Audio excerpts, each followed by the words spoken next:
Assalamualaikum warahmatullahi wabarakatuh. Salam sejahtera bagi kita semua, Om Swastiastu, Namo Buddhaya, dan salam kebajikan. Halo anak-anak, selamat pagi. Waalaikumsalam warahmatullahi wabarakatuh. Selamat pagi, Bu. Selamat pagi, Bu. Apa kabar anak-anak semua? Alhamdulillah, sehat, Bu. Alhamdulillah sehat. Sebelum kita mulai pelajaran pada hari ini, alangkah baiknya kita berdoa dulu, berdoa menurut kepercayaan dan agama yang masing-masing. Berdoa dipersilakan.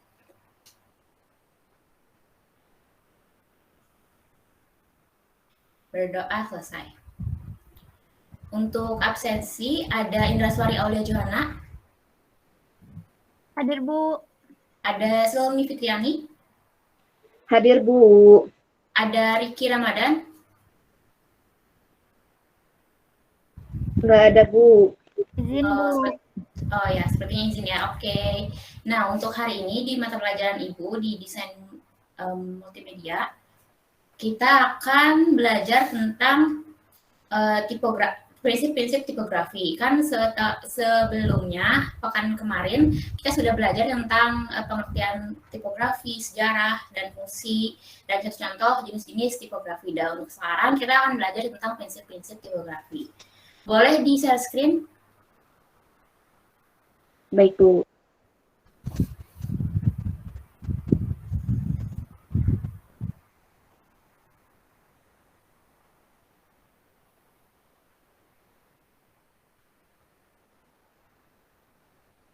Oke, kita akan belajar tentang prinsip tipografi pada hari ini. Dimohon anak-anak untuk menyimak ya pertemuan hari ini, karena nanti di ujung kita ada sedikit kuis yang berhadiah sesuatu dari Ibu. Diharapkan kalian semua menyimak pertemuan kali ini. Next slide. Nah, sebelum kita masuk ke prinsip-prinsip tipografi, Ibu mau sedikit ngulas nih yang pekan kemarin. Apa itu tipografi? Adakah yang mau menjawabnya? Apakah ada yang masih ingat? Boleh, Riri, dijawab. Ya, Bu. Menurut saya, tipografi itu seni atau teknik dalam menyusun huruf dan teks agar pesan dapat terbaca dengan jelas dan menarik sehingga secara visual bagi pembacanya. Iya, benar. Boleh Silmi di next slide. Masih ingat ya, Riri? Nah, berarti tipografi adalah kombinasi antara seni dan teknik menata huruf untuk mengatur penulisan sehingga tujuan dan makna tulisan dapat disampaikan secara visual kepada pembaca. Benar tadi yang dikatakan oleh Riri. Next, kita masih mengulas sedikit tentang kemarin, yaitu apa saja fungsi tipografi. Adakah yang mau menjawabnya? Saya mau, Bu. Boleh, Silmi. Untuk memudahkan membaca dan juga menarik perhatian, Bu. Ya, benar. Next slide. Ya, fungsi tipografi yang pertama ada memudahkan membaca, menarik perhatian, dan juga menciptakan keindahan. Nah, sekian untuk flashback pada hari ini. Selanjutnya kita akan masuk ke materi hari ini, yaitu prinsip tipografi. Nah, di prinsip-prinsip tipografi itu ada 4, yaitu legibility, clarity, visibility, dan readability. Yang akan kita pelajari pada hari ini. Nah, yang pertama ada legibility. Legibility adalah kualitas pada huruf yang membuat huruf tersebut dapat terbaca. Nah, dalam suatu karya desain dapat terjadinya cropping, overlapping, dan lain sebagainya. Maka dari itu, yang dapat menyebabkan legibilitas pada suatu huruf itu berkurang. Nah, maka dari itu untuk menghindari hal ini, kita sebagai calon desainer, harus mengenal dan mengerti karakter daripada suatu huruf dengan baik. Nah, contohnya ini ya, karakter suatu huruf. Di sebelah kiri ada ayam dengan font Old MT English, dan yang sebelah kanan ada ayam juga dengan font bentar ya. Dengan font mesra sepertinya. Nah, di sebelah kanan ayamnya itu lebih terlihat jelas kan daripada yang sebelah kiri. Maka tipografi yang benar di sebelah kanan. Jadi kita harus mengenal suatu karakter suatu huruf agar desainnya bisa terbaca dengan baik. Next slide. Nah, ada prinsip yang kedua yaitu clarity. Yaitu clarity merupakan kemampuan huruf-huruf yang digunakan dalam suatu karya desain agar dapat dibaca dan dimengerti oleh target pengamat yang dituju. Nah, next slide juga. Enggak, berarti di nih. Nah, untuk suatu karya desain dapat berkomunikasi dengan pengamatnya, maka informasi yang disampaikan harus dapat dimengerti oleh pengamat yang dituju. Beberapa unsur desain yang dapat mempengaruhi quality yaitu visual hierarki, warna, pemilihan tipe, dan lain-lain. Next slide. Yang ketiga, prinsip visibility. Nah, prinsip visibility ini merupakan kemampuan suatu huruf atau kata atau kalimat dalam suatu karya desain komunikasi visual agar dapat terbaca dalam jarak baca tertentu.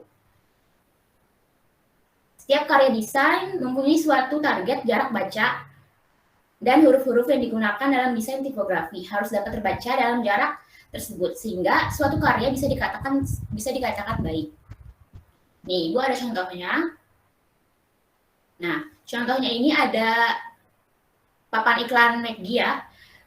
Font yang kita gunakan untuk headline-nya yang please do not eat the billboard itu dalam brosur tentunya berbeda dengan yang kita gunakan pada papan iklan yang ada di presentasi pada hari ini.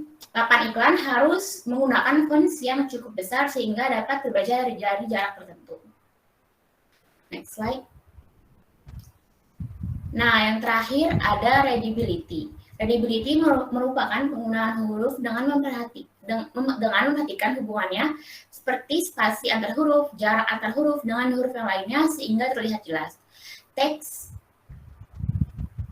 yang readable merupakan teks yang readable berarti keseluruhannya mudah dibaca. Next slide. Nah, Ibu juga ada contoh nih. Seperti bacaan yang di presentasi kan harusnya itu clean, tapi kalau misalkan kita tidak memperhatikan spasi, bisa aja si pembaca itu malah menafsirkan itu bacaan dean. Sebelah kiri dan sebelah kanan beda kan terlihat bedanya. Nah, ketidaktepatan menggunakan spasi dapat mengurangi kemudahan membaca suatu keterangan yang membuat informasi yang disampaikan pada suatu desain terlihat kurang jelas. Huruf-huruf yang digunakan mungkin sudah cukup legible nih, yang clean, C-L-E-A-N. Tetapi apabila pembaca nih kita merasa kurang dapat membaca teks tersebut dengan lancar, maka yang dean yang sebelah kiri ini dengan kerning yang terlalu rapat tidak bisa dikatakan dengan readable. Next slide. Nah, sudah materi pada pertemuan kali ini. Sampai sini ada pertanyaan dulu tidak? Itu Riri dan Silmi? Bu. Nah, oke, kita masuk ke quiz time. Kita masuk ke evaluasi pada pertemuan hari ini. Tetapi sebelum itu, Ibu mau sedikit menjelaskan teknisnya. Nanti setelah Ibu mendengarkan 1, 2, 3, kalian baru raise hand dan boleh jawab setelah Ibu panggil namanya. Ngerti tidak? Paham, Bu. Oke. Kita masuk ke soal pertama. Ada berapa jenis prinsip-prinsip dalam tipografi? A, 2, B, 4, C, 3, D, 1. Ibu hitung ya, baru kalian boleh raise hand. Nanti yang menang itu bisa dapat saldo Shopee Pay 10.000. Lumayan kan ya buat jajan dan cilok. 1, 2, 3. Oke, Silmi, jawabannya? B, Bu, 4. Ya, betul. 1 poin buat Silmi. Kita masuk ke soal 2. Ayo, Diri, jangan mau kalah ya, Diri. Soal 2, kualitas pada huruf yang membuat huruf tersebut dapat terbaca merupakan pengertian dari A, readability, B, clarity, C, legibility, D, visibility. 1, 2, 3. Oke, Silmi lagi. Apa itu Silmi? Jawabannya? Legibility. Oke, benar ya Bu C. Benar ya Bu. Benar ya C. 2 poin untuk Silmi ya. Kita masuk ke soal terakhir. Sepertinya sih sudah kelihatan ya siapa juaranya nih. Soal 3. Kemampuan huruf-huruf yang digunakan dalam suatu karya desain dapat dibaca dan dimengerti oleh target pengamat yang dituju. Merupakan pengertian dari A, readability, B, clarity, C, legibility, dan D, visibility. 1, 2, 3. Oke, Riri, baru nih muncul Riri. Clarity, Bu, clarity. Oke, B ya. Ya benar, terima kasih. Tapi maaf nih sayangnya Riri, kalau misalkan menang dari kuis ini bukan Xiaomi. Dia menjawab dengan 2 soal, jadi dapat 2 poin. Dan sedangkan Riri dapat 1 poin. Untuk Xiaomi nanti boleh chat Ibu ya nomornya. Baik Bu, makasih. Semuanya. Next slide. Nah, sekian pemateri dan evaluasi pada hari ini. Untuk pekan sekarang nggak ada tugas dari Ibu. Terima kasih banyak. Sebelum ditutup, ada yang mau bertanya? Nggak ya, udah pada ngerti. Oke, ada pada ngerti. Terima kasih banyak. Sampai ketemu di pekan selanjutnya. Terima kasih. Wassalamualaikum warahmatullahi wabarakatuh. Waalaikumsalam warahmatullahi wabarakatuh.